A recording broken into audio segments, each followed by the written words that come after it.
historia que motiva, historia activa, donde la historia cobra vida. Es hora de escuchar y aprender, conocer y saber lo que ocurrió años atrás. Iremos en busca de la verdad. Historia activa, inicia bien tu día. Historia activa, conoce día a día. Historia activa, la historia que motiva. Historia activa, donde la historia cobra vida.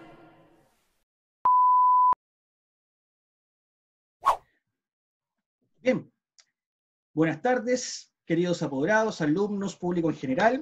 Hoy, miércoles 29 de julio, nos encontramos en nuestro capítulo número 9 de Activando la Historia en nuestro proyecto institucional Historia Activa.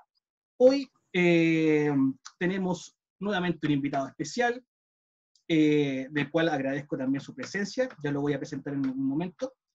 Y también, obviamente, presentarles al profesor de Filosofía y Religión de nuestro colegio, Miguel Ángel Rosell, que es parte de Historia Activa y está en nuestros programas cada semana. Nuestro jefe de Departamento de Historia, profesor Sergio Cordero, que nos acompaña hoy también para sus preguntas y análisis y reflexiones.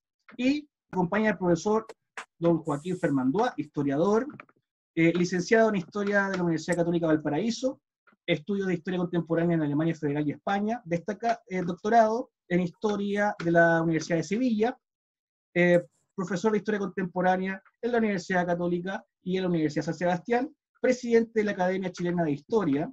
Algunos de sus títulos y libros nos hablan de Historia e Ideas Políticas, Fragmentos acerca del fin del mundo, La Revolución Inconclusa, Historia Política del Cobre, Mundo y Fin del Mundo, Chile y Mundo, y la noción del totalitarismo.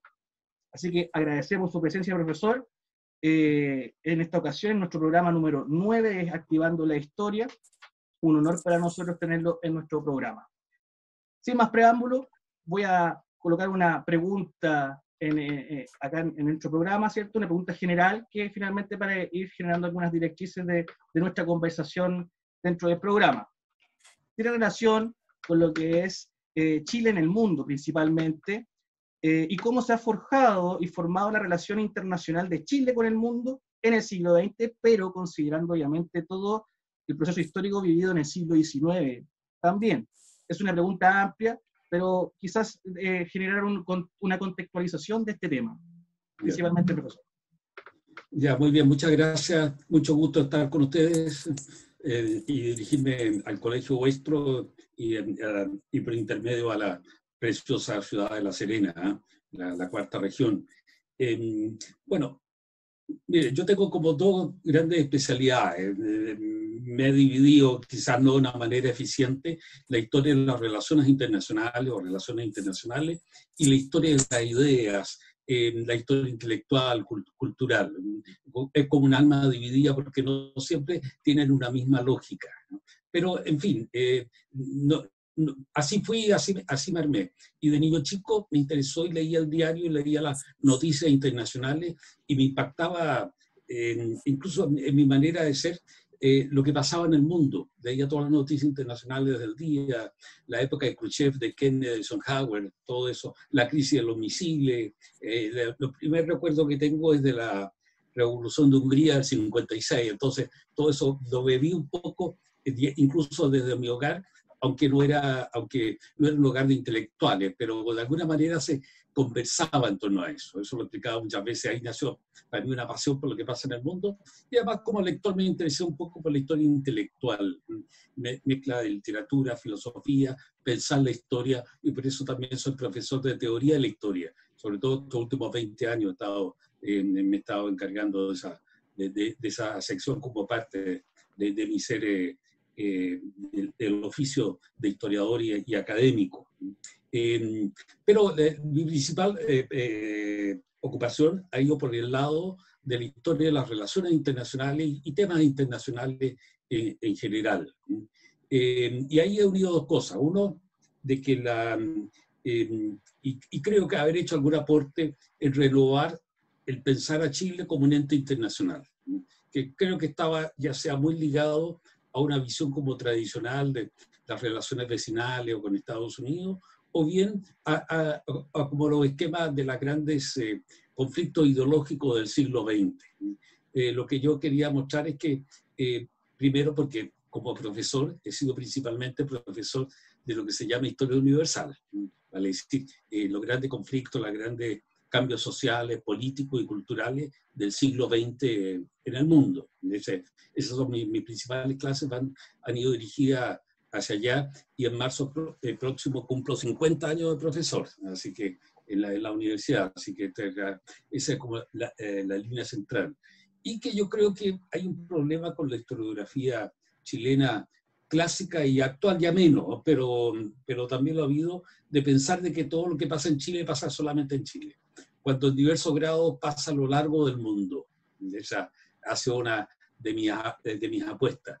Y trato de que aún en los libros, especialmente en uno que va a venir ahora, aunque trate de temas chilenos, estoy todo el tiempo aludiendo qué está pasando parecido, a veces contrario, pero en el fondo de un mismo fenómeno que ha sucedido en otras partes del mundo sobre el mismo aspecto.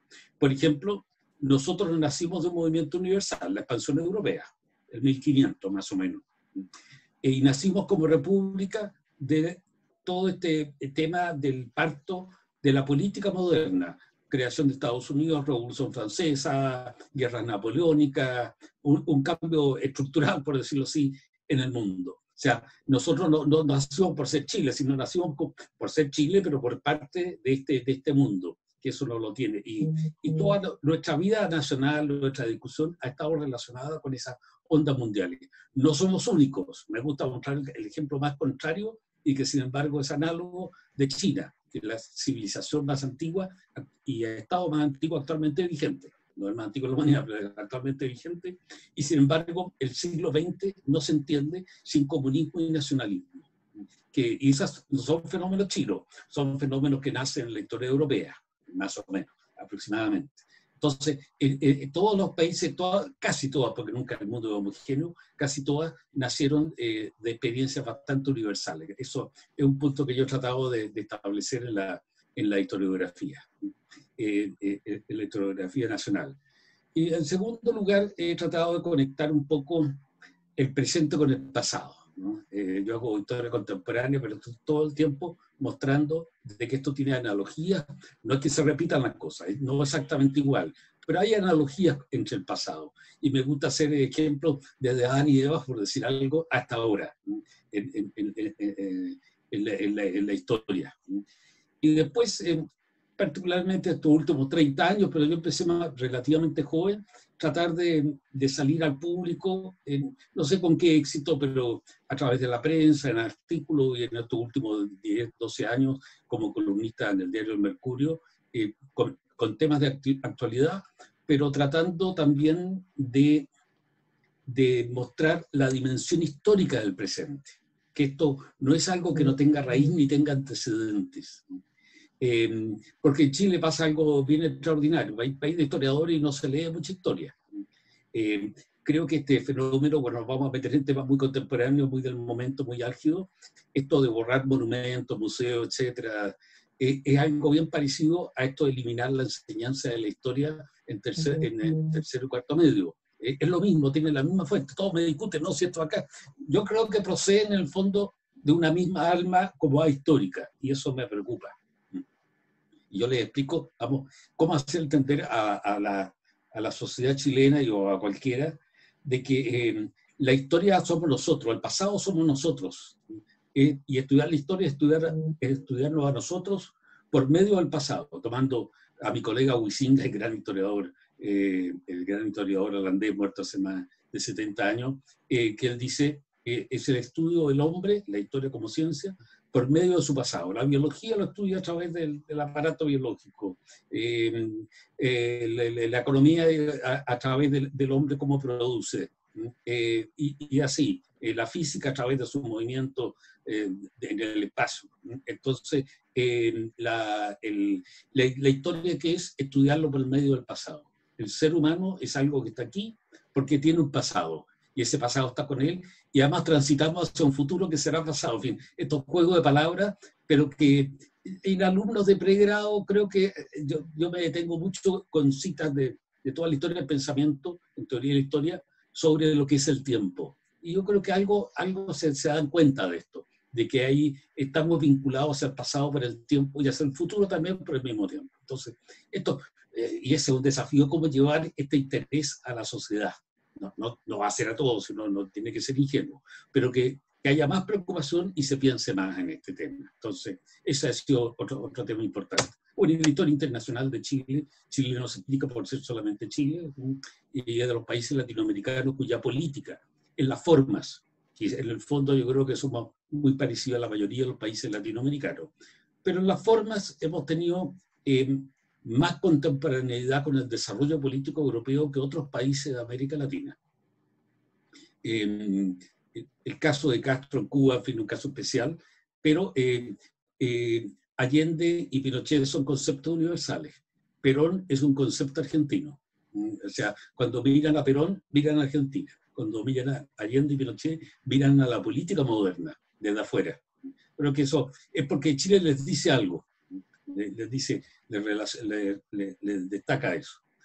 Y después, esto que las relaciones internacionales, que a veces se ven como asuntos diplomáticos, de cóctel, de cosas superestructurales, yo creo que las relaciones internacionales es parte también, llamemos así, como metáfora, perdón, como una parte estructural, como una parte esencial del ser humano. Somos seres humanos, en esto sigo a la filósofa Hannah Arendt, porque llegamos al mundo no solo, sino entre seres humanos. Y eso crea la intersubjetividad. Estamos entre sujetos humanos. Pero además nos organizamos en sociedades. Pero las sociedades están relacionadas entre sí. Por paz, conflicto, por indiferencia, por una serie de sentimientos, intereses, percepciones, etc. Y parte de nuestro ser como un grupo social es la interacción con los otros. Entonces, nunca somos puros, pero eso es parte de la existencia, no es ni bueno ni malo, depende. Entonces, la relación, esta interacción entre las sociedades es el tema central de las relaciones internacionales, es como el fundamento último de las relaciones internacionales. Y el hombre, ser humano, no nace en este mundo una sociedad como sin fronteras, sino que nace dentro de sus sociedades. Esta se transforma a lo largo de la historia. El Estado Nacional es moderno, ciertamente, en el último siglo, pero los grandes cuerpos políticos han existido desde el origen de la sociedad compleja. Entonces, esto no podemos entendernos a nosotros, sino también entre muchos fenómenos que hay que estudiar. Esto es un fenómeno a estudiar, pero que tiene que ver con nuestra vida concreta. Eso a veces cuesta decirlo, si es internacional como algo lejano, no tengo nada que ver. No, tenemos todo que ver con ese mundo. Sí. ¿Profesor? Sí. Bueno, en base a lo mismo que usted está exponiendo, ¿cierto? Se plantea que el pasado es una construcción que permite, ¿no es cierto?, entender lo que estamos viviendo hoy y proyectar lo que es nuestro futuro. ¿Podríamos decir, bajo esa perspectiva, que los chilenos tenemos una memoria histórica frágil? ¿Una memoria colectiva en ese sentido que también es frágil? Sí. Ustedes plantean que los procesos históricos no se repiten, pero que hay analogías. ¿Y esas analogías las olvidamos? ¿No las tenemos en cuenta? Sí, yo diría que hay memoria frágil. Ahora, yo no sé, esto mismo lo podemos llevar a muchas sociedades humanas. Ese es otro tema que yo digo, esto no pasa solamente en Chile, pasa en muchas partes. Hace como 15 o 20 años en Inglaterra, en una encuesta, el 1% de los estudiantes secundarios dijeron que Hitler era un primer ministro de Inglaterra. ¿Cómo puede ser cuando Inglaterra lo gran más importante que hizo en el siglo XX es ayudar a derrotar a Hitler? En un momento era lo único que se oponían. ¿Cómo pueden...?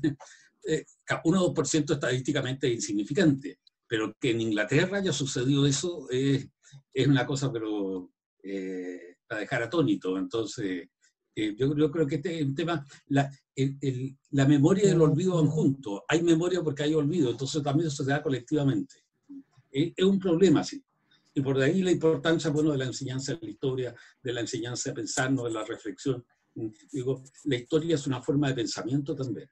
Por eso, concepto de teoría de la historia, pensamiento histórico son conceptos casi no idénticos, pero en fin, bastante variantes. Es una forma de pensar nuestras vidas. Eso, para no es algo repasar en el sentido de algo ya está muerto, no. Nuestras vidas tienen que ver con eso. Profesor, disculpe, ¿y por qué se daría este fenómeno de, no sé, porque parece que la historia es como frágil porque se pierde la memoria colectiva, se pierde, por ejemplo, estoy pensando por qué nosotros en Chile somos tan poco buenos lectores, que ocurre, no sé, porque el ejemplo que usted dio, no sé, pues en Inglaterra, o sea, es como impensable imaginarse de que en Inglaterra, que el gran hito es justamente haber derrotado a Hitler, y un porcentaje no menor de estudiantes secundarios no les interesa, no lo saben. ¿Por qué ocurre ese fenómeno? La sociedad de masas, las ironías o sarcasmos de la Ilustración, de que la educación en estos últimos siglos se ha masificado a la sociedad, pero al masificarse también pierde pierde algo de una cierta distinción, de ser algo como un gran tesoro, ¿no? Entonces, es algo como repetitivo. Y bueno, porque llegar a toda la sociedad, a todo un país, no es fácil en esto. Hay diversos grados de atención a eso. Pero todos los países tienen problemas con su pasado, porque el pasado es algo problemático para cada uno de nosotros. Podemos ir a cualquier país, en algunos países hay como una teoría oficial, etcétera, y todos piensan lo mismo, pero eso es algo artificial. O en la sociedad medieval, en la sociedad que está como en el origen de una cultura, hay como una cierta unidad, más o menos. Exagerada a veces, cuando se la mira desde el presente, pero ha existido, pero eso es algo espontáneo. Y después empieza la diversidad. Entonces, y ahí empiezan las discusiones, porque hay diversas versiones sobre la historia. Entonces, en el curso de Historia Contemporánea yo les doy como lectura obligatoria a Hobsbawm, un historiador británico, fallecido hace como más de 10 años, y les digo, pero ustedes se van a sorprender, lo que él dice no es lo que digo yo, y aprendan, la historia la escribe cada uno, es distinta, matices, no estamos refiriendo al mismo fenómeno. Yo aprendo de él, me hubiera gustado que la aprendiera a mí también, pero en fin, esa siempre ambición excesiva, pero en el sentido que la hacemos entre todos, un poco eso, la pensamos entre todos. Pero claro, está el problema de que es un país, como muchos países, pero hay otros que no es tan grave, es que la falta de lectura histórica. Y a pesar de que la lucha política tiene que ver mucho con la historia y política van juntas, sobre todo en la modernidad. Creo que en toda sociedad humana, pero porque hay otros conceptos de historia, otros conceptos de tiempo, etc. En la sociedad moderna, la política tiene que ver con la historia. Venimos de tal lugar y vamos a tal parte. Las lecciones que hemos aprendido son tales. Eso, el tema de las lecciones de la historia, es todo un tema de discusión. Si es que hay lecciones de la historia, porque siempre son como, son siempre como bien ambiguas, ¿eh? No dicen exactamente qué hay que hacer. Nos dan a entender qué pasó. Podemos tener una comprensión de lo que pasó. Podemos sacar un aprendizaje, pero difícilmente una lección. En tal caso tenemos que hacer lo mismo. No resulta lo mismo a veces, porque ha habido algún cambio. Pero eso nos quita de que si nos olvidamos del pasado, quedamos como inermes ante el futuro. Sobre todo el momento en que la historia es bien antigua, siempre nace en Grecia y Roma. Heródoto es nuestro gran padre, y sigue siéndolo, en fin. Como siempre, todos los padres hay que matar al padre, etcétera, pero es el primero que, por ejemplo, algo importante para el historiador, trató de averiguar, de investigar. Y en segundo lugar, no es una historia completamente glorificadora de los griegos porque pone muchos defectos a los griegos y algunas virtudes de los persas. Entonces, el historiador tiene que tener una cierta ambición de objetividad. La objetividad absoluta es imposible, pero eso no quiere decir que se puede decir cualquier cosa. Entonces, por eso creo que hacemos bien en reconocer el origen de la historia como disciplina en Heródoto. Pero bajó después la historia, hubo poca historia. No es que no hubiera, después de la antigüedad y de la moderna, hay historiadores en otras civilizaciones, pero la historia como una ciencia, como una disciplina reconocida, tiene poco más de 2 siglos y se expande a lo largo del mundo, esta forma de pensar. Profe, tenía una pregunta, es que se me quedó dando vuelta cuando... ¿por qué ocurre este fenómeno de que creernos de que todo pasa en Chile, siendo que a esta altura del partido siglo XXI ya estamos tan globalizados y sabemos que todo pasa en todas partes? Yo creo algo atávico, es la fuerza de la sociedad, porque no es solamente un caso chileno, ¿no? Si uno va a Argentina, Perón es el centro del mundo, o los antiperonistas dicen Perón es el mayor demonio que ha habido acá, en fin, que cada uno tiene su historia. Estados Unidos siempre me ha sorprendido por un país extremadamente provinciano en este sentido. Y eso que cuando uno despide en Estados Unidos está cerca del 4 de julio y le dice, bueno, ¿y van a celebrar el 4 de julio allá? Es como si fuera una celebración universal, pensar que todo pasa. Eso importa poco, porque una gran potencia no le va a afectar esto, y además es un país muy vasto, muy grande, tiene toda la experiencia. Pero nosotros creo que no deberíamos permitirnos ese lujo. Eso, creo que eso tenemos que verlo, y nos ayudaría a ser más realistas acerca de nuestras posibilidades. Esa visión de que somos parte de una civilización más grande. Hoy día una civilización universal. Bueno, los problemas y las discusiones, donde hay discusiones abiertas, son bastante parecidos en todas partes. Hay énfasis, claro, distinto. Sí, el profesor, bueno, usted hace alusión, ¿no es cierto?, a los Estados Unidos. Y claramente Estados Unidos ha tenido un influjo muy potente sobre nuestra historia, sobre todo después de la Primera Guerra Mundial. ¿Cuánto ha sido el peso de la injerencia, de la influencia de Estados Unidos en la historia nuestra? Podríamos decir que Estados Unidos pudo redireccionar nuestra historia en Chile durante el siglo XX. Sí, no. No creo que Estados Unidos haya manejado a Chile. Eso no. Y si eso es bueno o malo a la vez, también es algo que no me atrevería a responder taxativamente. La historia mundial, la historia de las relaciones internacionales, siempre ha habido países más fuertes que otros, grandes potencias, medianas y pequeños.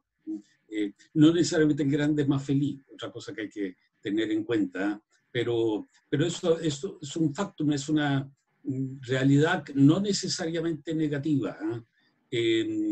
Además, Estados Unidos es el país que ha llevado casi como la vanguardia de la modernidad en el siglo XX. Ahora el siglo XXI se puede cambiar, pero son cambios lentos. En este tipo de cosas los cambios no son rápidos. Después pensemos si en Estados Unidos, en la Primera Guerra Mundial, es probable que el resultado hubiera sido otro. Alemania imperial no era Hitler, pero no sé si hubiera sido mejor que ganar a Alemania que los aliados. Y en la Segunda Guerra Mundial, ustedes entienden, Hitler hubiera sido al menos dueño de Europa. Por lo menos el curso de su vida sin Estados Unidos y la Unión Soviética. La Unión Soviética sola no hubiera triunfado, fue con el apoyo norteamericano que pudo prevalecer. Y estando cerca de una gran potencia está muy influido. Pero yo creo que el influjo, más allá del gobierno norteamericano, que es grande e importante, sobre todo a partir de la Segunda Guerra Mundial, el influjo es porque los norteamericanos, la sociedad norteamericana, básicamente creó como el modelo de lo moderno, a través de la cultura de masas,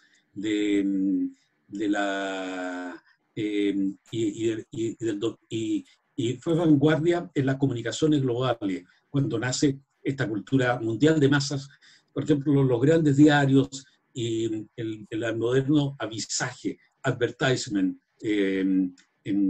la propaganda y todo esto, el estilo, que no es más que propaganda, es una forma de entender la vida también, nace hacia la década del 80, el 90 del siglo pasado, y con un gran impacto de masas en el mundo.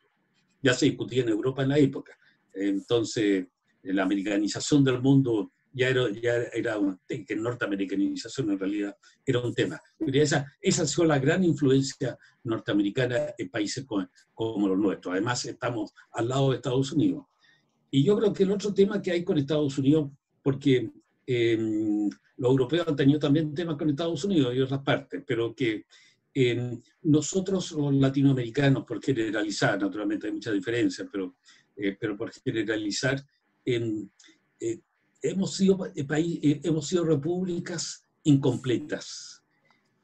¿Incompletas con respecto a qué? Con respecto al modelo de la modernidad nacido en Europa y Estados Unidos. Aquí caben todas las persuasiones políticas, de izquierda a derecha, porque todas nacen un poco porque nacen en esas zonas, especialmente en el mundo europeo. y en el siglo XIX y XX estas se expanden por el mundo. Pero hemos sido repúblicas incompletas. Yo explico, no somos África Negra, pero no somos Europa todavía. No sé si lo llegaremos a hacer. Bueno, esto crea un tema importante y un complejo grande. Y digamos, América Latina está como dividida su alma entre ser pro-norteamericano y ser anti-norteamericano, o una mezcla y mezcolanza de ambos. Para mí el gran ejemplo, bueno, son México y Cuba.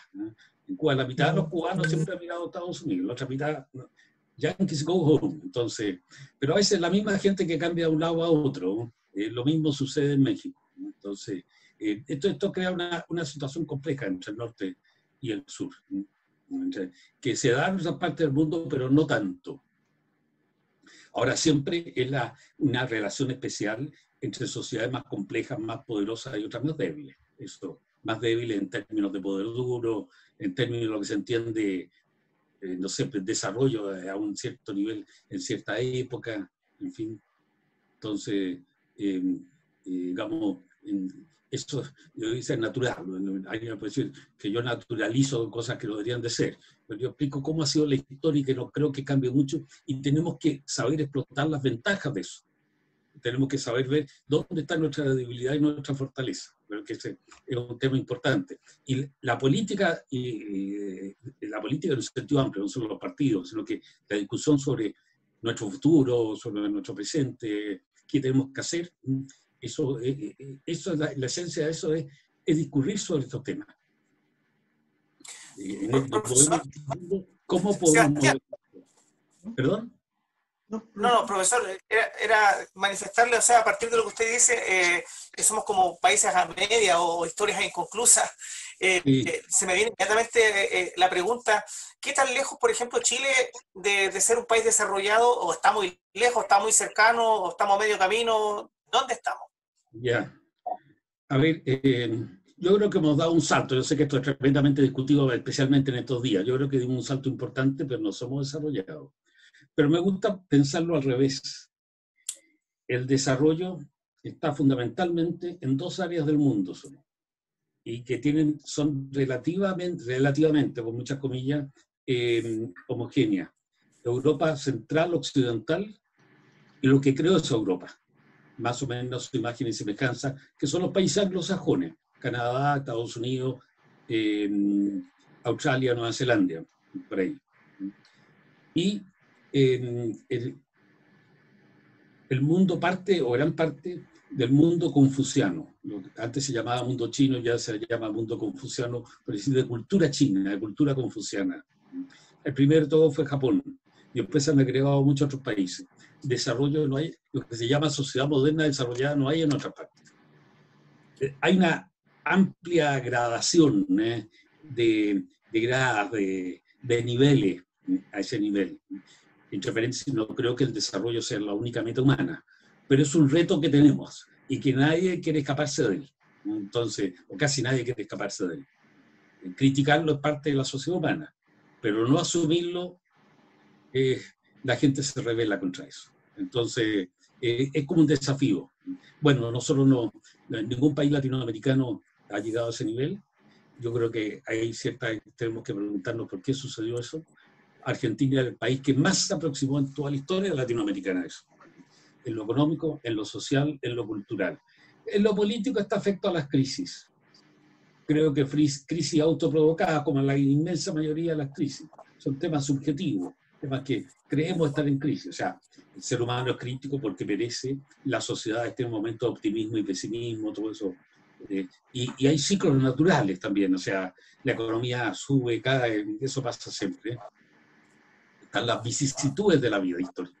Entonces, eso pasa. Pero claro, en 200 años de vida republicana debimos haber sido más. Nacimos además de esa parte de Europa, que es Europa, la península ibérica, pero que no es la Europa que creó la modernidad, aunque estaba al lado de ella y también recibió su influjo. Creo que España en el siglo XX, sobre todo en la segunda mitad del siglo XX hasta ahora, dio pasos gigantes en este sentido, pero que tenía presupuesto. Si España los dio, los podemos dar nosotros también. Deberíamos darlo nosotros. en España hay una discusión si realmente son desarrollados o no, pero están como a un nivel europeo, un nivel que se puede tener, que tiene su alto y su bajo, y también momentos más depresivos y momentos más de euforia. ¿Sí? Eso son parte de la vida de la sociedad humana. ¿Cuáles serían para usted los pilares fundamentales del desarrollo? ¿Cuáles son aquellos que estamos más cerca, por ejemplo, nosotros hoy, y en cuáles también estamos más lejanos? De esos pilares, ¿no? Que sostienen una sociedad, un país desarrollado. Dentro de las generalizaciones que permite ser historiador, si fuera un especialista, un economista, a lo mejor un sociólogo, un ingeniero que trata de temas que lleva la ingeniería a la sociedad, se complica el panorama, uno la tiene más fácil en ese sentido, ¿no?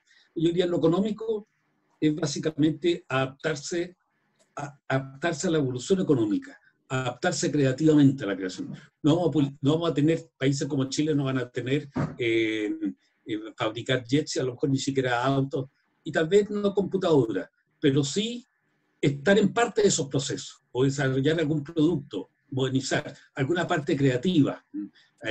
Son micro sociedades que se especializan en el aspecto bancario, por ejemplo, pueden ser semi-desarrolladas. Singapur es un caso así. Pero es importante estar eso. Nosotros hemos dado saltos en ese sentido, pero han sido saltos históricos en que parece abrirse y después caemos un poco. Y América Latina está en eso. Yo diría que en el plano económico, pero no necesariamente en la industria, porque la industria es una parte del proceso económico, y lo que es industria ha cambiado mucho en estos últimos 50 años, el concepto de la manufactura, de la antigua industria de chimenea, hoy día no es el motor de la economía. Puede ser la agricultura, pero una agricultura moderna. Digo, un salto gigantesco creo en estos últimos 40, 50 años, pero queda mucho. Yo diría eso en lo económico, importante.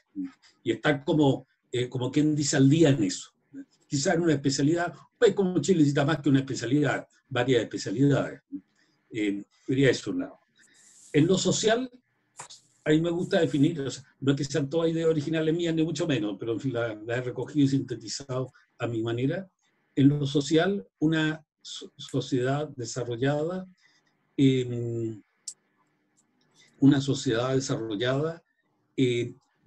explico, tiende a una convergencia en torno a un estilo de clase media. No es que todos sean clase media, pero el 80% de la población o más lleva una vida a estilo de clase media de un país desarrollado, que siempre son conceptos móviles, ¿vale? decir, porque eso va cambiando, hasta los países desarrollados va cambiando. Y con las oportunidades que demanda, que ofrece eso, en educación, en salud, en una serie de cosas, y que implica algún grado de movilidad. Alguien puede seguir siendo un obrero de la construcción o un empleado municipal, pero va a tener oportunidad educacional y de salud más o menos análoga al de la mayoría de la sociedad, y sus hijos van a poder ascender, y si no ascienden, porque no todos son capitanes acá, está la tropa también, entonces, pero que todos tienen un cierto nivel de vida, y que eso también se refleja a veces en las costumbres de clase media, sociedad de clase media. Hay clase alta, hay sectores en la base de la pirámide, pero la mayoría tiende a converger en torno a eso. Esa es la marca del desarrollo.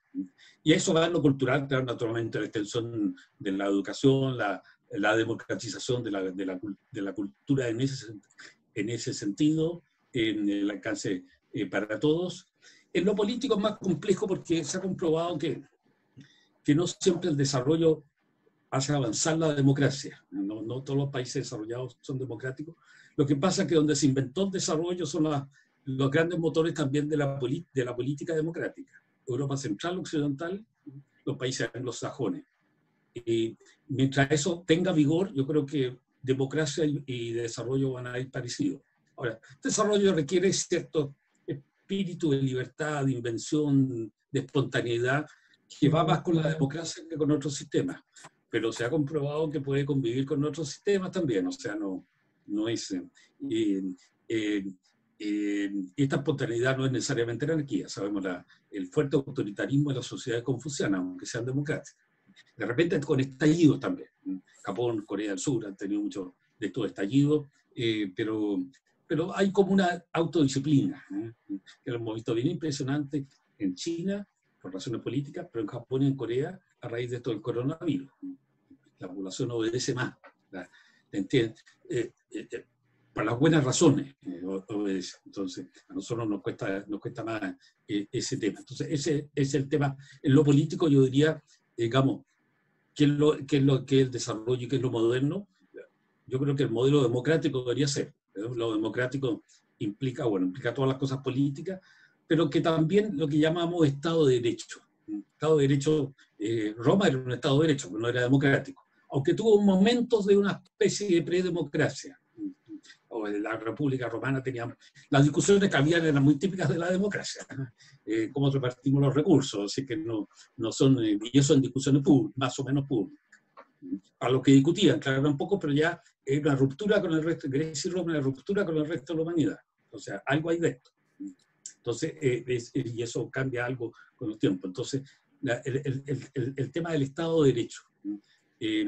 Por ejemplo, nos pasa en América Latina, donde hay países, la mayoría son democráticos, claro, hay varias definiciones de democrática, yo me digo con la democracia, el sistema multipartidista, etcétera, con constituciones, división de poderes, etcétera. Pero donde hay, claro, primero, si hay demasiada pobreza, creo que la política no crea la economía, pero un sistema político va a ser débil, va a cojear siempre si una parte importante de la población está sumida en la pobreza. O sea, de alguna manera los procesos tienen que converger, si no, no van a estar seguros.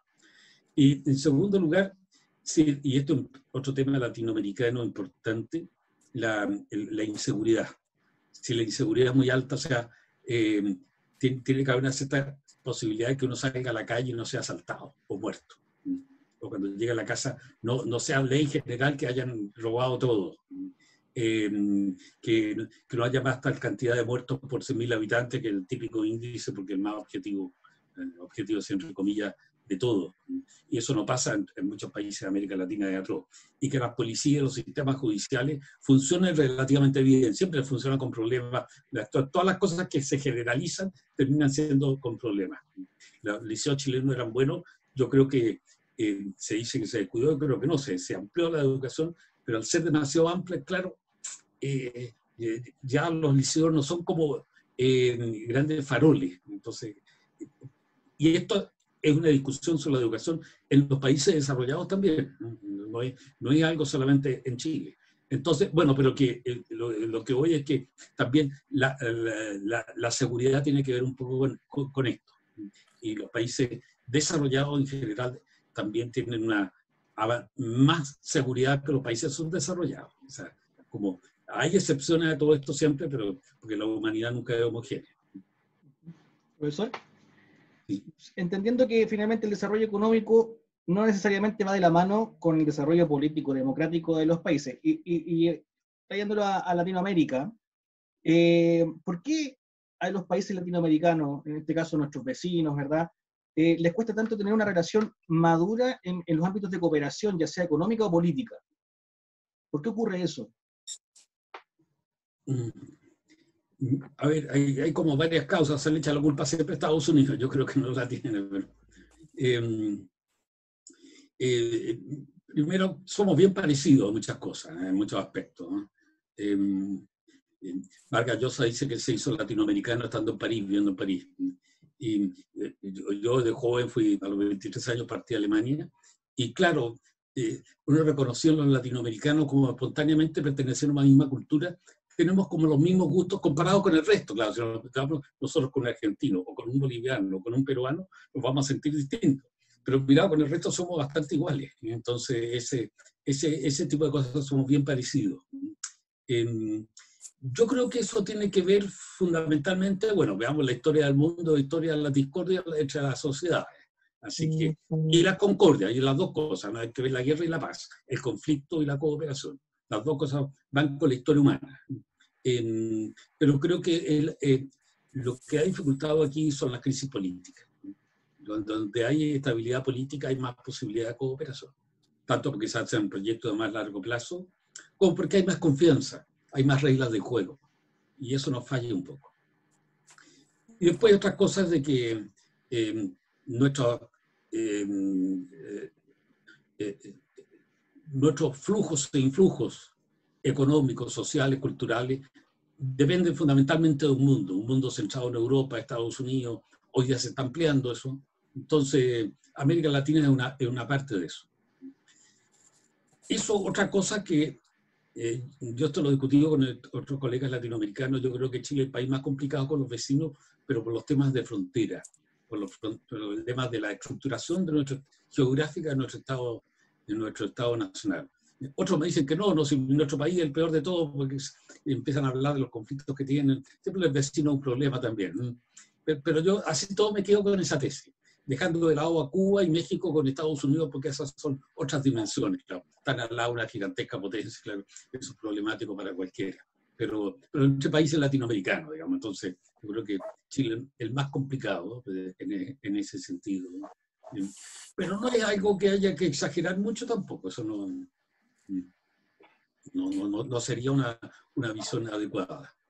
Pero eso nos obliga a estar más en el esfuerzo por interactuar. Yo no creo en la integración así, no, absoluta, no. Pero sí una creciente cooperación o concertación entre países latinoamericanos. Y que resista los cambios políticos. Yo he criticado mucho esto que se creó una SULCLA, lo creó un grupo de países, de regímenes latinoamericanos. Esos regímenes van cayendo, se van atrofiando, y se crea otra cosa pro-sur. No, pues yo hubiera sido la misma. Y una vez yo lo dije en un foro en Argentina, miren, tenemos que crear algo que resista cambios políticos en América Latina, sea de izquierda y de derecha, se bambolea eso va a seguir siendo así, que resista, pero la gente, la fuerza de la corriente es grande para cambiar estas cosas. Sí, vivimos pensando de que hay que empezar todo de nuevo. La frase favorita, en el mundo académico, estamos en un cambio de paradigma. Yo la vengo escuchando que soy niño chico. La historia humana no permite decir que hay cada rato un nuevo paradigma, ¿no? Sí, exacto. Creo que una de las debilidades que tenemos en estos países que usted le llama también como repúblicas incompletas o inconclusas, donde somos muy sensibles a los cambios políticos de gobierno. No tenemos políticas de Estado que se hayan prolongado en un tiempo significativo. Tenemos cambio de gobierno y tenemos cambio de políticas, y por lo tanto eso nos impide generar, por ejemplo, unas relaciones bilaterales, multilaterales también, más completas o más constantes en el tiempo con nuestros vecinos. Yo concuerdo completamente con lo que usted plantea. Sí. Sí, no tenemos una relación normal, o sea, debería ser mucho mejor. Se ha intensificado, sí. Este fenómeno de la migración es un fenómeno bien notable, o sea, llegaron casi 2 millones de extranjeros por algo es. Y los chilenos viajan más. Pero el conocer más el mundo no necesariamente hace un país más sabio. Conocer más el mundo, conocerlo físicamente. Hay que conocer el mundo más, digamos, cultural, civilizatoriamente. ¿Qué hay que hacer para hacer las cosas bien? Y eso. Tenemos mucho la noción del turismo nomás. Ir a conocer fenómenos, sensaciones, no se trata de eso.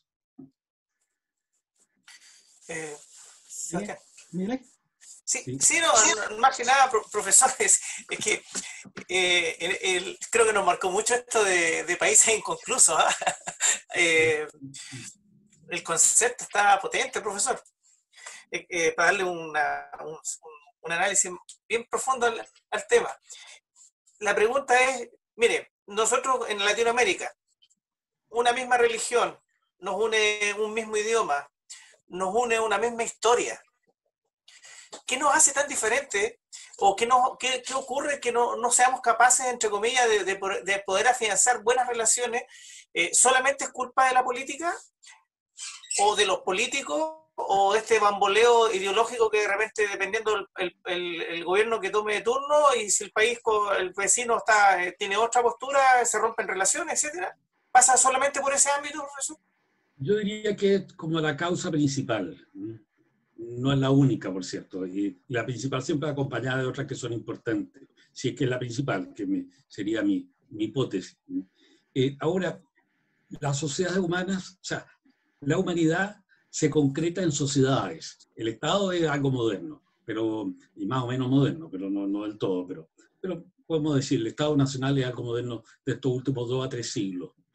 Pero es como que el ser humano se ha organizado así, de esa forma. Y uno cree que su sociedad es como lo más natural que hay, y la otra es un poco distinta. Es cuando, no sé si ustedes tienen experiencia en latinoamericano, yo cuando decía, yo lo comentaba cuando era joven con otros amigos, cuando conocía, me parece que yo hablo normal y ustedes de otra manera. Y a todos les parecía de esa manera, y nos contamos esta experiencia de escuchar en el mismo idioma otro lenguaje, qué raro, o que todos idealizamos también al vecino, están las dos cosas, considerarlos inferiores o idealizarlos, que son pero son dos extremos que en general hay que evitarlos como extremos, ¿no? Que haya cosas que imitar y otras cosas que no gusten, ¿no? Entonces yo creo que eso es normal. Veamos la historia de Europa, ¿no? La Edad Media, enormes centenares, si es que no miles de señoríos, y la guerra y el contra. La guerra, un hecho fundamental de la historia de Europa. No se entiende Europa sin guerra. Bueno, hay muchas sociedades humanas. En América Latina la guerra entre países ha sido escasa en relación a lo que fue en Europa y en otras partes. Es lo que también, desgraciadamente, nosotros estamos entre las excepciones. Bueno, porque una guerra, sobre todo la guerra del 79, la guerra del Pacífico, fue muy importante para 3 países. Es parte como un eje en su historia. Y más para los países derrotados, algo que se nos olvida en Chile. Las derrotas marcan y cambian la identidad con más fuerza que las victorias. Vamos a Japón y a Alemania después de la Segunda Guerra Mundial. Es una marca importantísima en ello. El triunfador no tanto, menos. Entonces, eso. Pero vuelvo a la idea. La guerra internacional, la violencia en América Latina ha sido un conflicto interno de la sociedad. Ha sido mucho menos en temas de guerra internacional o de conflicto internacional. Entonces, hay otros planos en que ha habido eso. Y cooperamos poco porque cambiamos de ideas todo el tiempo. Entonces, nos parecen obsoletos los programas. Bien, profesor, pasando ya a una temática más, no sé si actual, pero por lo menos de la década del 60, 70, 80, 90 en Chile, para que nos contextualicemos más bien en la próxima temática que vamos a conversar. En esto de que hay una política que se desarrolla, pero una economía subdesarrollada, ¿cierto? Década del 70, década del 80 principalmente. ¿Usted nos podría generar una visión de qué ocurre, yo diría desde los años 50 para arriba hasta la actualidad, a grandes rasgos, ¿verdad? De esta relación internacional y además también del tema político y democrático en nuestro país? Yeah. Sí, mi libro trata sobre este tema, ¿eh? La democracia de Pedro Valdivia hasta ahora, ¿eh? Hasta el 2018 llega. En el prólogo una alusión a lo que pasa ahora, porque me pidió la editora. Pero, mire, algo que a mediados de siglo, más o menos antes y después, los observadores extranjeros encontraron un país bien civilizado en política, pero muy subdesarrollado en términos económicos y sociales. Con cosas prometedoras y cosas como que encogían el corazón. Me acuerdo todavía en la década del 70, hacia el año 80, un amigo norteamericano me decía, cuando llego a Chile, desde pasando por la frontera de Tacna hacia Arica, es como pasar de África a Europa, por Gibraltar. Así. Pero cuando llego desde Argentina, Mendoza, a Chile, es llegar a un país como de clase media, un país pobre. O sea, depende con quién lo comparemos también, ¿eh? Entonces, y yo diría eso es una visión que había en Chile.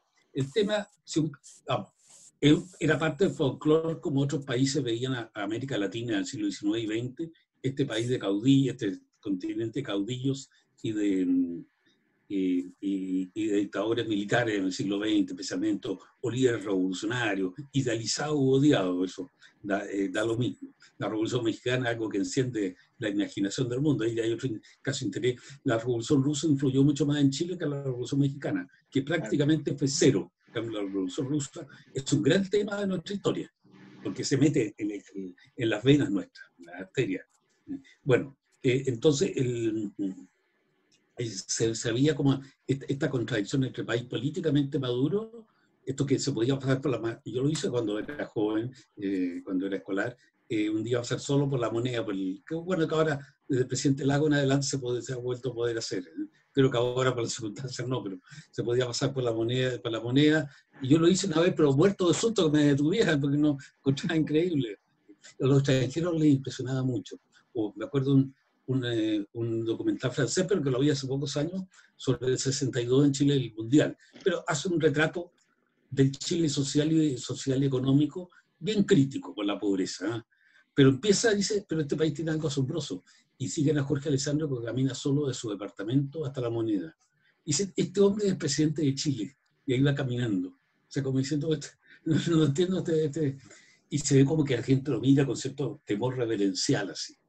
Medio temor, medio veneración. El presidente de Chile, ¿verdad? Esa doble visión era importante. Y después, que eso era sido república democrática o dictadura, caudillaje, hasta después de la Primera Guerra Mundial no era un tema internacional, especialmente en América Latina. Después lo empezó a hacer de a poco. Y mientras en la década del 30, toda América Latina y en todas partes del mundo donde había democracia o cuasi democracia, el tema era la crisis de la democracia, en Chile comienza un sistema democráticamente políticamente democrático. Y como a raíz de la Segunda Guerra Mundial esto se empieza a transformar en un tema internacional, empezó a llamar la atención de Chile. Me acuerdo de haber visto un documento del Departamento de Estado donde decía, hay estos países que nos vienen pidiendo, y Chile también nos pide acá pura ayuda económica y no nos hace caso, etc. Todo eso decía. Pero dice, pucha, traduzco al chileno, por supuesto, pucha, dice, ¿qué vamos a hacer si nosotros estamos defendiendo al mundo libre y el único país democrático que tenemos aquí es Chile? Así, no nos queda otra que ayudarlo, que no haga políticas, según ellos, eficientes, pero bueno. Pero entonces eso empezó a llamar la atención. Pero también es un país con su crisis social. El Ecuador corre, que muchos lo han criticado mucho, de la época, segunda mitad de Fray Montalva, el comienzo de Allende, dice el 69, porque hay un informe de la CIA, dice el 69, que dice Chile va hacia una crisis muy grave. Y él dice, sí, todas estas razones son ciertas, pero se va lo único valioso y grande que tiene Chile, que es su democracia, que es cierta, que es importante. Los otros factores sí son ciertos, también son ciertos, es un problema. Entonces, claro, además, la unidad popular causó impacto mundial como fenómeno, como interés, especialmente en las democracias occidentales. Es una paradoja esto, pero así fue. Y entonces el régimen de Pinochet tenía que ser extraño. La gente decía, bueno, íbamos para allá, habían diarios de oposición, caminamos, etc. Y ahora fusilan gente, bombardean la moneda, no hay oposición. ¿Qué pasa? Entonces, claro, eso fue un tremendo tema internacional, hizo de Chile un fenómeno mundial, muy conocido, y eso, claro, fue un peso bueno y malo también sobre el país, porque a largo plazo, o sea, a mediano plazo, permitió el regreso a la democracia. Entonces, ahora, si Chile ha sido democrático o no, yo digo, el proceso democrático en Chile ha sido más avanzado que otros países de América Latina, pero no fue acompañado por yo la llamo un poco pedantemente, la modernización económica y social, este camino de la sociedad hacia clase media y con un cierto desarrollo económico. Eso no fue parejo. Hubo desarrollo, pero insuficiente. Hubo más discusión política que desarrollo económico en Chile. Entonces, ese fue un tema.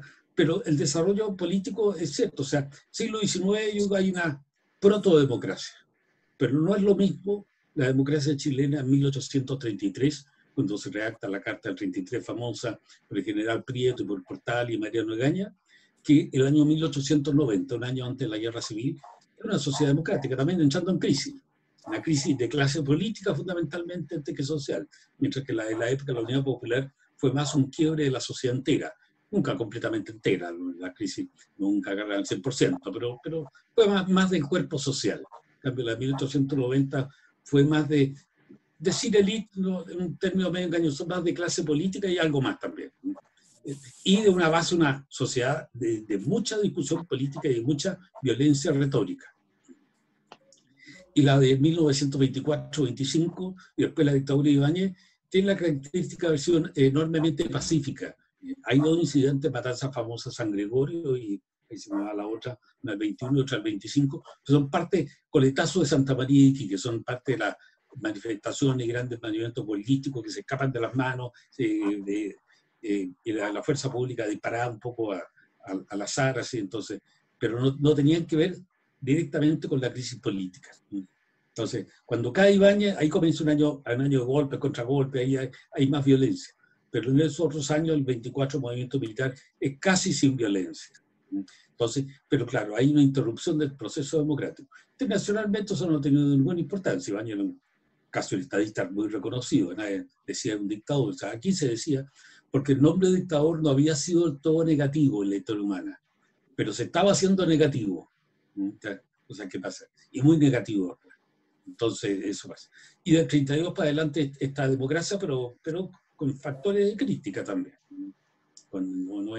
No todo era una taza de leche. Hoy día se idealiza un poco ese periodo, pero no era todo una taza de leche. Pero sí, había la cosa básica, cierta libertad, alternancia de poder, discusión, y acompañado por un desarrollo modesto. ¿Sí? Y creo que no. Chile, bueno, hay muchas discusiones en muchas escuelas sobre esto, pero que no aprovechó el dinamismo económico que hay desde mediados de siglo en adelante. No lo aprovechó bien. El otro, hablábamos. Sí, disculpa, Sebastián. Es muy interesante también.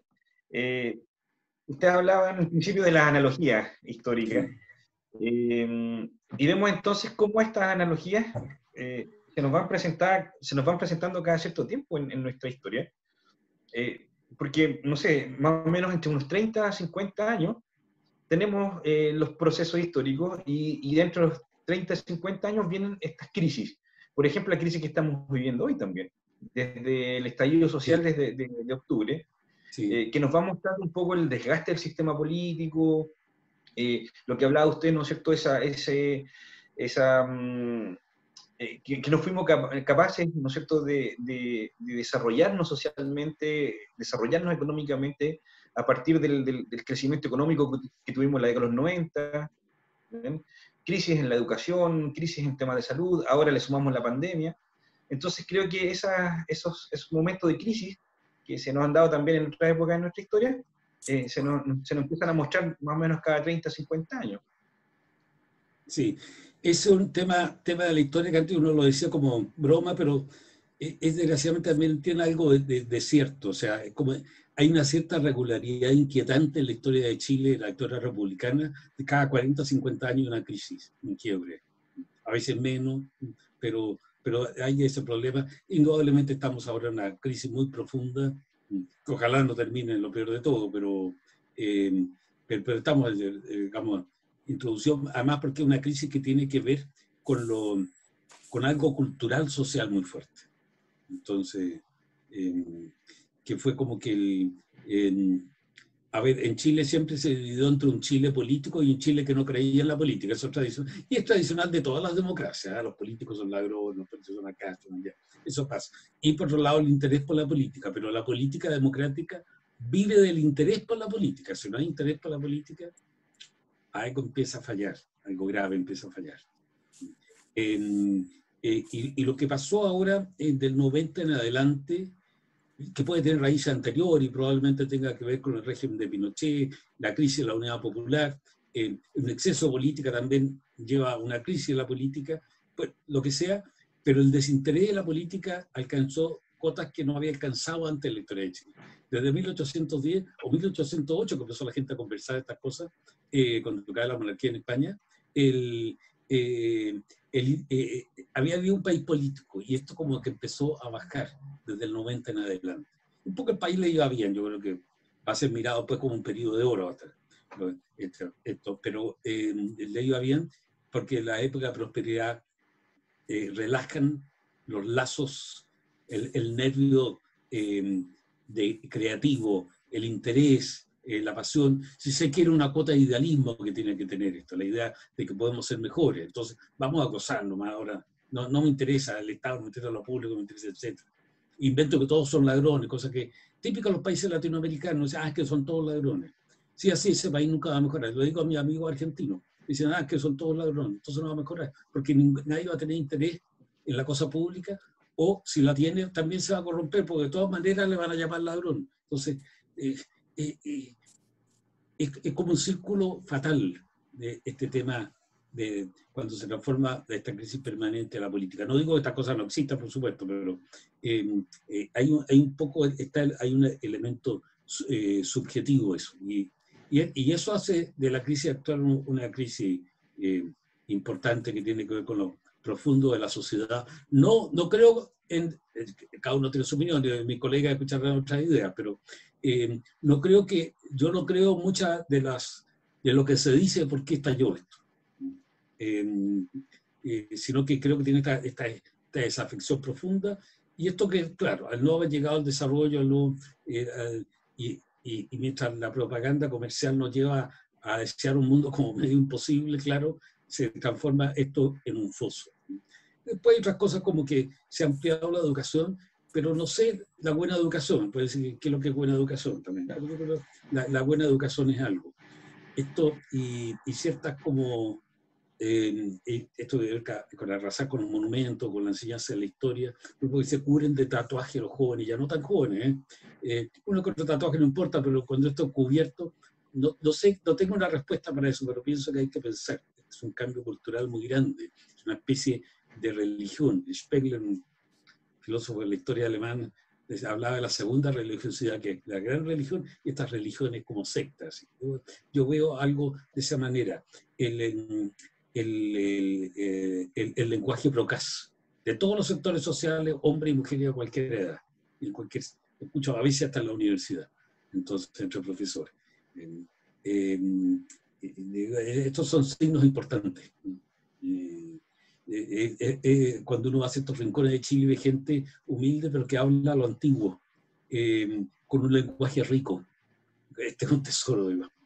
Está como desapareciendo. Entonces, ese tipo de cosas. El desarrollo económico, otra idea que decir es que donde ha habido desarrollo económico, está una tesis mía, pero leída, por supuesto, de sociólogos de la economía, etcétera, como Max Weber y otros, ha habido siempre épocas en que son precedidas o desarrollo por épocas en que la gente ha consumido poco, una generación se ha sacrificado. No que se muera de hambre, pero no consume más para hacer acumulación de capital en el sentido que está luchando por el futuro. Yo siento que el desarrollo que tuvimos estos últimos 30, 40 años fue más para gozar inmediatamente. Y eso no es bueno para el desarrollo.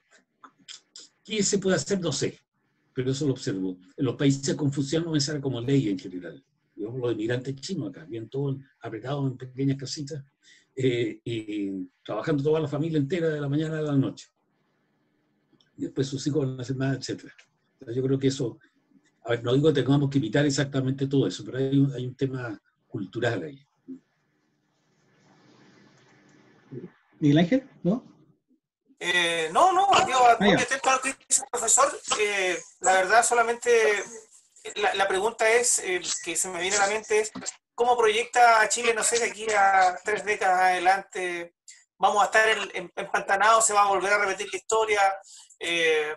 No sé, porque es como usted decía, este círculo.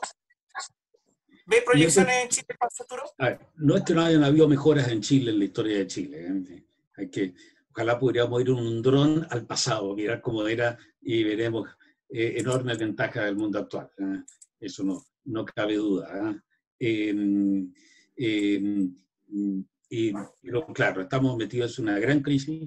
Hay otros elementos como el crecimiento urbano gigantesco, el tema del medio ambiente, el tema de la sequía, que es algo a largo plazo, nos estamos quedando sin agua. Este año llovió un poquito más, pero yo creo que un veranito San Juan nomás. La tendencia. Y consumimos cada día más agua por razones que todos nos explicamos, somos más gente, más desarrollados, etcétera, todo eso. Entonces, temas así, objetivos muy importantes, y los subjetivos, porque creemos estar en crisis y agitamos un poco el tema de la crisis. Yo sigo creyendo que también en el futuro de estos países depende de dónde esté el dinamismo en el mundo. Si el dinamismo va a estar solamente en los países confucianos o algo así parecido, creo que Chile a lo mejor los va a imitar o va a tener que tomar algunos elementos inmigrantes, vamos a caer un poco en esa órbita para bien y para mal, pero no creo que vayamos a ser democráticos. Si el vigor de la democracia se mantiene en los países donde nació, Europa y Estados Unidos, yo creo que la tendencia a orientarnos por ese modelo va a ser importante. Eso no quiere decir que sea o Asia o América. Yo creo que en Asia, en fondo Japón, Corea del Sur, son países democráticos, se han avanzado mucho. La democracia siempre tiene fragilidad, ¿no? Porque depende de una cierta voluntad, como algo relativamente espontáneo. Eso siempre tiene fragilidad, así que no hay que extrañarse de un cierto grado de crisis en la democracia. Hay, bueno, crisis grave. La más famosa y simbólica es la de la República de Weimar, de cuando sube el nazismo después. Y la nuestra yo creo que también tiene un gran simbolismo, una mirada y admirada como una democracia única en la década del 40, 50, sobre todo el 60, y después una dictadura que es simbólica.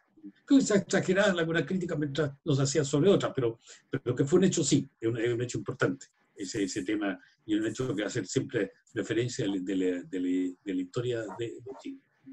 Y cuando hay mucho caos y empiezan las carencias, la gente pide un jefe absoluto, de esa manera. Y el temor que tengo yo lo califico la naranja mecánica, ¿se acuerdan de la película? La he visto muchas veces por la gran película, y el libro también. El único caso donde la película es mejor que el libro. El libro también es bueno, pero no.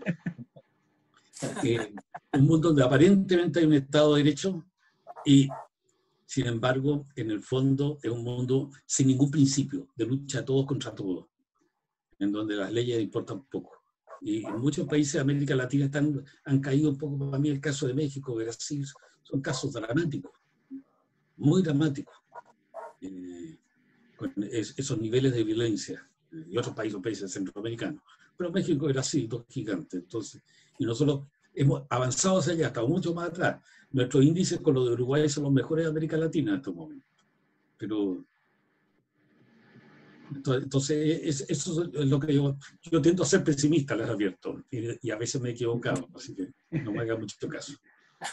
Profesor, Sí. profesor, como una de las últimas preguntas o temáticas, o sea, dentro de lo mismo que usted está conversando ahora, que nos está exponiendo ahora, esta crisis de los partidos políticos hoy en día, ¿pueden desatar una crisis en la democracia misma como tal?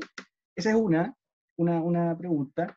Y lo otro es, ¿cuál es su visión frente a lo que es el plebiscito y esta nueva constitución o proceso constituyente que está actualmente en vigencia, hablándose contextual?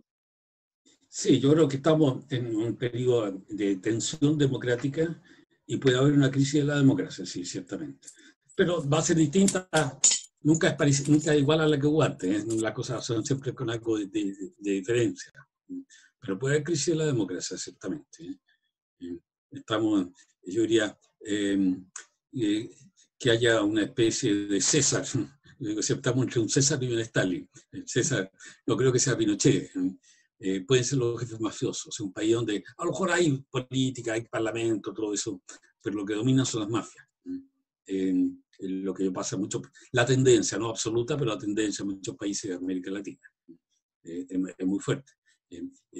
Que es un continente donde esto es muy grave, porque vamos a decir en África Negra en algunas partes, pero claro, en donde hay guerra, claro, étnica muy fuerte, ahí la ley de la selva nomás.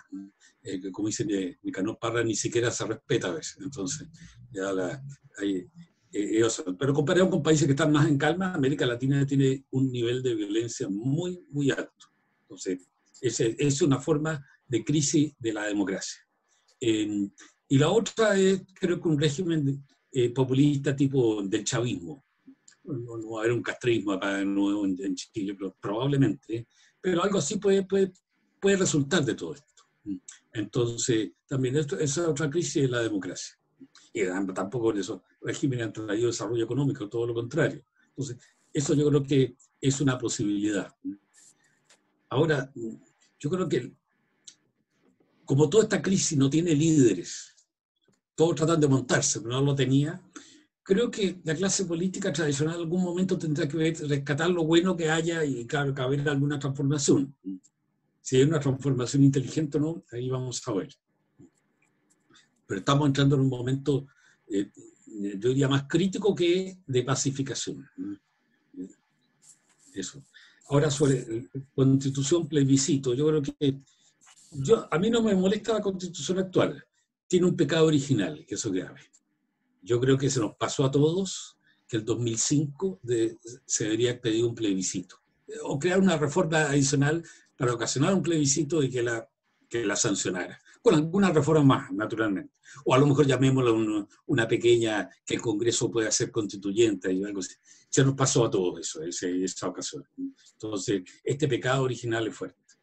Pero a mí me preocupa, y lo he dicho muchas veces en año de pesca, como dicen los loros, en América Latina alguien contabilizó 252 constituciones desde 1810 en adelante. 250, yo le agregué dos, la venezolana y la boliviana. Puede haber otra más entre medio. O sea, vivimos en constituciones. ¿Y qué sacamos con eso?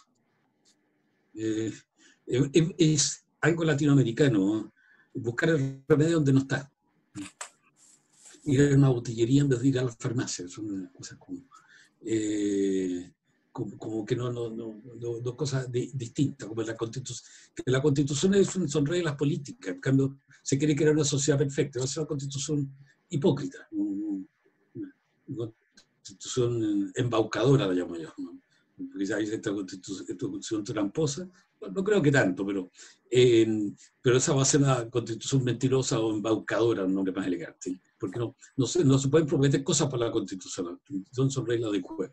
Otra cosa que la democracia calada tiene que ir paralela a un desarrollo social y económico, eso es cierto, si no va a ser muy débil. Vamos a volver a repetir este esquema de la debilidad tradicional. Entonces, también le tengo miedo al proceso constituyente, pero ya es inevitable. Incluso los que están por el rechazo plantean de que hay que hacer algo nuevo.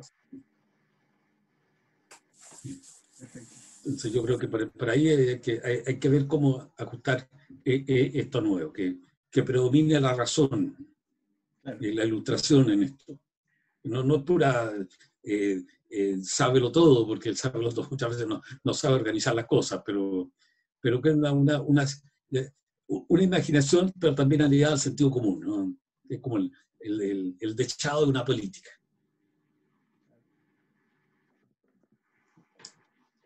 Bien. Y ya, ¿tienen alguna otra pregunta ustedes? Porque voy a hacer la pregunta de cierre. Yo no cierro nomás por mi parte. Sí, la pregunta es la que le realizamos a todos nuestros invitados, la verdad, que tiene que ver de cómo nosotros como profesores, cómo los colegios pueden motivar a los alumnos con la historia, con la investigación en general, no solamente la historia, pero sí tratar de poder motivarlos, ojalá que puedan después estudiar alguna ciencia humanista, ¿cierto? O en el caso de nosotros, en las mismas clases, cómo nosotros podemos motivar a los alumnos con la historia. Yeah. Algo difícil, lo reconozco, colegas, lo lamento. En la universidad se supone que estudian voluntariamente, no siempre es fácil motivarlo.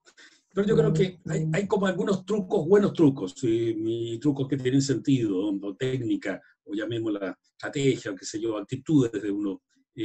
Esto de mostrar de que somos historia, de que ellos son historia.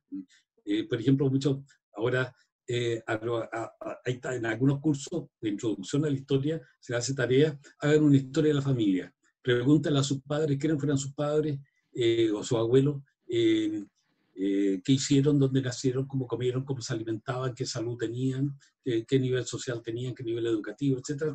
Todo eso, o sea, que se empieza a dar cuenta que ellos son parte de una historia, de esa forma.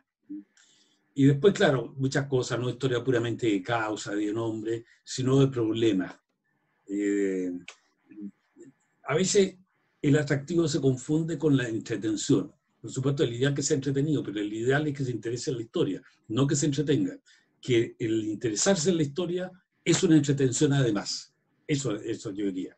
Y no abusar de los monitos, que vean puras películas, puros cuadros, puras fotos, no. Eso tiene que ser un acompañante, algo relativamente marginal a un mensaje central.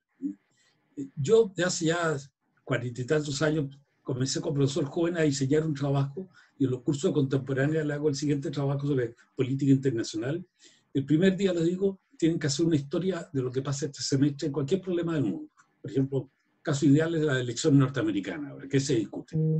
Política internacional y nacional de Estados Unidos es tan grande que lo que pasa allá no importa. Eso, el tema, siempre cuando hay elección en Estados Unidos, la mayoría del curso coge eso.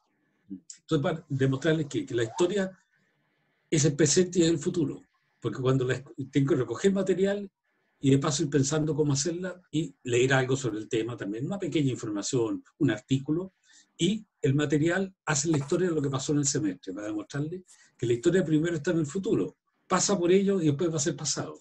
Y ellos van a estar escribiendo historias. Entonces, digo, no todos pueden hacer esto por el tema del curso, pero todo es posible, digamos, en todo es posible encontrar, la meta es encontrar la conexión entre la persona y la historia, conectarlo a ellos con su propia historia. Muy bien, profesor. Y en cuanto, disculpa, Sebastián, ¿Sí? y en cuanto al tema de la investigación histórica, ¿cuáles son las características de un buen investigador? ¿En qué se debe fijar al momento de buscar algún proceso histórico o algún hecho que pueda ser importante? Porque también tenemos alumnos que puedan interesarse en el tema de la investigación histórica. Ya.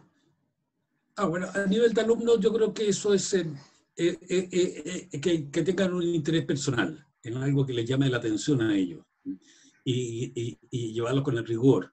Quizás darle paralelamente alguna buena lectura, un tamaño limitado naturalmente, hacer una lectura en conjunto, o sea, que lean, después se comentan lo que leen, y después ir a hacer un trabajo sobre algo parecido a eso, la historia del colegio, la historia del barrio. A mis hijas en la enseñanza media le hacían de todas las calles que rodeaban a la instalación educacional donde estaban, que tenían que averiguar quién eran los nombres de las personas que estaban nombradas en la calle y quiénes eran. Era un lío saber a veces quién era, se había olvidado todo el mundo. Pero era una forma de decir, tiene una relación con la historia. Puede ser algo remoto, ahora que está de moda los temas indígenas, en fin, cómo vivía la gente acá, cómo se trabajaba antes. O esta historia oral, pregunta a los antepasados, pregunta a la familia por su propio pasado. ¿Cómo pololearon el papá y la mamá? ¿Qué hacían? Y eso llevarlo a una historia social, cultural, no quedarse en eso, naturalmente. Al nivel de la edad de los niños y niñas, por supuesto. Perfecto, gracias, sí. Perfecto. Miguel Ángel, vamos despidiendo nuestro programa. Yo principalmente agradeciendo la presencia del profesor.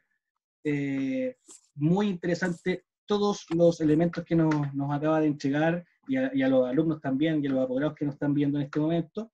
Así que desde mi parte yo muy agradecido por esa presencia honrosa de su parte, su tiempo y su motivación para estar con nosotros en este capítulo de Activando la Historia. Miguel Ángel. Bueno, profesor, primero muy agradecido, ha sido un honor para nosotros poder haber compartido con usted, darle las gracias por compartir su conocimiento con nosotros y a través de nosotros ahí al canal de Historia Activa, a los alumnos, a los apoderados, mandarle un saludo cordial también. Muchas gracias, profesor. Ya. Sergio. Bueno, Sebastián, Miguel Ángel y Sergio, muchas gracias a ustedes. Para mí, esto es un ánimo que le dan a uno en la actividad, ¿no? También ustedes me han entregado bastante. Tiene un sentido y me dan la oportunidad de llegar a un público más amplio. Y fuera de Santiago también, que es importante. Es importante. Sí, igual le agradecer su presencia, don Joaquín. Para nosotros también, como una ciudad de región, cuesta a veces también tener el contacto con personas que están en la primera línea, si lo podemos llamar de alguna manera, el de historia. Sí. Historiadores, ¿no es cierto?, que están en la palestra en este minuto. Y tenerlo en nuestra presencia, que nuestros alumnos, nuestros apoderados nos puedan ver, es un aliciente y es muy potente para el trabajo que estamos haciendo. Así que nuevamente le agradezco.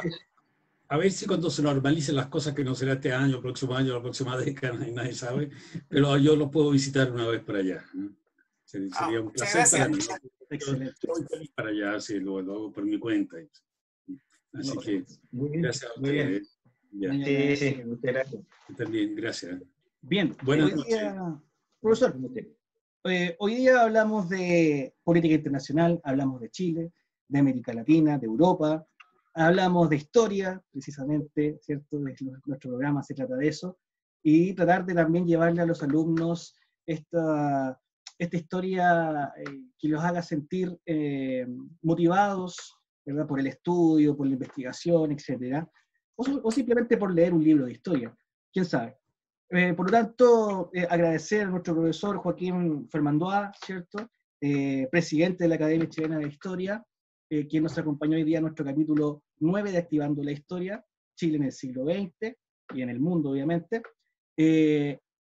Desde nuestro canal de Historia Activa, les deseamos a todos una linda semana, agradecidos por los que nos han visto hoy, dejar sus comentarios también en nuestro canal, suscribirse y seguirnos en las redes sociales de nuestro Colegio Inglés Católico de La Serena. Así que hasta pronto, hasta la próxima semana, donde nos encontraremos con el historiador Rafael Sagredo, también, de la Universidad Católica. Así que hasta pronto.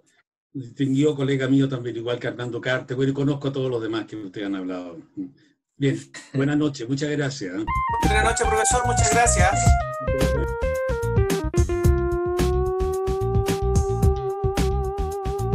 Historia activa, inicia bien tu día. Historia activa, conoce día a día. Historia activa, la historia que motiva. Historia activa, donde la historia cobra vida.